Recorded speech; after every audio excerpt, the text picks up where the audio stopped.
So I just wanted to talk a little bit about drawing being problem solving today. Hi, my name is Luis Escobar. I'm a storyboard artist in the Simpsons television show. I've been working on the show for over 25 years now, and I'm here to empower you. So um, this is something that I tend to talk to the people that I coach a lot about. Well, not a lot about, but I always have to bring it up because uh, drawing there's this notion that either you have talent for drawing and then it just happens, or um, that you should be able to just draw, like learn a few things, a few formulas, and then just it just happens. It just then everything just kind of falls into place. The reality is that there is a innate ability that some people have, a little bit of an affinity. Like some people are better at math than other people. Some people are able to grasp certain subjects like grammar, languages, things like that. That they have an affinity to these things. That doesn't necessarily mean that people who are good at math don't have to learn math, right? You still need to learn how the more advanced math. You still need to do that and practice it and get better at it as you go. Same thing goes with all the other examples I just gave. And the same thing is with drawing. Like if you have an affinity for it, you still need to learn some techniques and things that'll help you improve. In the same way that somebody who's not good at math can learn math and become very good at math by doing it, practicing and learning it, even though you don't have an innate ability from the start, you could still learn. You still need to. In fact, in schools, we're taught math, even if we are terrible at it. Like myself, I'm horrible at math, but I know math. Why? Because I was forced to learn it, right? So drawing is like that. Like it's a skill that you can learn whether or not you have any kind of affinity to it or not. Now, when you learn the things, when you learn the fundamentals, when you learn formulas, when you go and do figure drawing, when you're doing all these things, learning values, learning rhythms, perspective, anatomy, all the things that you need to know how to do, and you practice doing them, you come upon situations where you have no idea what to do. This happens all the time when it comes to drawing. All the time. Like you hit some kind of bump, some kind of speed bump. You're like drawing and you're like, I don't know what to do next here. I don't know how to solve this problem. I don't know how to draw this hand, this eye, this nose, this mouth, this ear, how to do the hair. I don't know what the clothes are supposed to be doing. I don't know how to place them. I don't know what the best solution to this issue is. And the thing that we as artists, this never goes away. Never. I mean, this is the struggle. This is the thing that always happens in drawing. This is the everyday thing that is drawing. The assumption that somehow you're not supposed to have these problems is ridiculous, and it isn't realistic.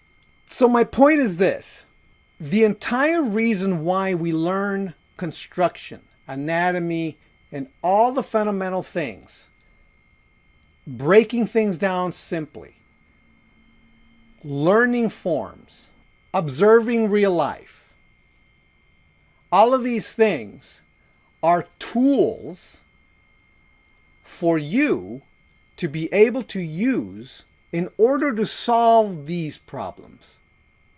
You can't just have someone solve the problem for you.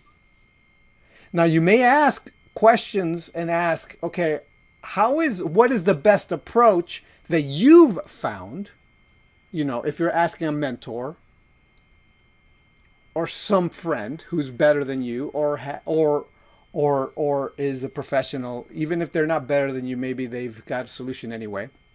You're asking them, how do you approach this problem? And then they may give you a solution that works for them. And then you may try it out and it may not work for you. Or it may. The point is this.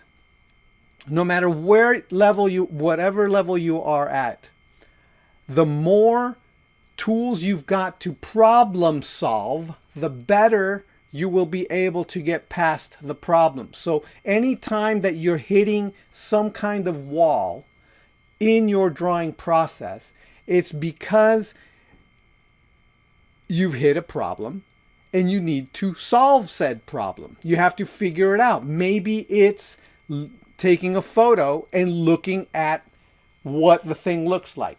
Maybe it's just a better understanding of the foundational construction of whatever it is that you need to work on. Maybe the problem is your lack of knowledge of the anatomy. Maybe it's a problem with the forms that you're using and the simplicity that you're overcomplicating things, and you may need to simplify. Like, all these things are possible solutions to the problem, but you can't know what the solution is until you start experimenting and start questioning what it is that you may want to try to do to fix the problem. So the idea here is trial and error, and using all the tools at your disposal. And the more you know about all the things, all the fundamentals, the easier it will be for you to solve the problem. If you don't have enough tools, then it's just going to be frustrating for you all the time, because you just don't have enough tools to solve the problem. And drawing is problem solving all the time. That's all you're doing is problem solving. Some of the solutions you've already solved, so it's already it goes by quick. That's when you know that you've solved problems before, is when you are speeding through a drawing. You've solved a lot of the problems, but the problems don't go away. Eventually you're going to hit a spot where you have to go back to the fundamentals, back to the basics, back to all the tools that you learned on your way to solving all these other problems. So the more problems you've solved, the faster you'll be able to get through a drawing. But that doesn't mean that you won't run into problems. So you've got to understand from the beginning that every single drawing is a problem to be solved, and that your job as an artist, as a draftsman, is to solve whatever problem it is. And it has nothing to do with whether or not you have the talent. It has everything to do with whether or not you have the knowledge of the drawing, of the tools you could use to solve the problem. That's really what it is. So drawing is problem solving. Just remember that next time you get stuck. What is it? You may not know what it is that you don't know that will solve the problem, what you will know now, having watched this video, is that there is a tool somewhere that you may not know about that will help you solve the problem. And by tool, I mean just knowledge, right? The forms, perspective, anatomy, construction, all the fundamentals. There's a whole video that I wrote, that I recorded that just breaks down the fundamentals that you basically need to know backwards and forwards in order to be able to solve problems. But problem solving is drawing. Drawing, you solve problems all the time. It never goes away. Don't assume it's going to go away. The only reason why you're able to draw faster or better, or you watch people draw faster or better than you, is because they understand how to solve problems that you don't know how to solve yet.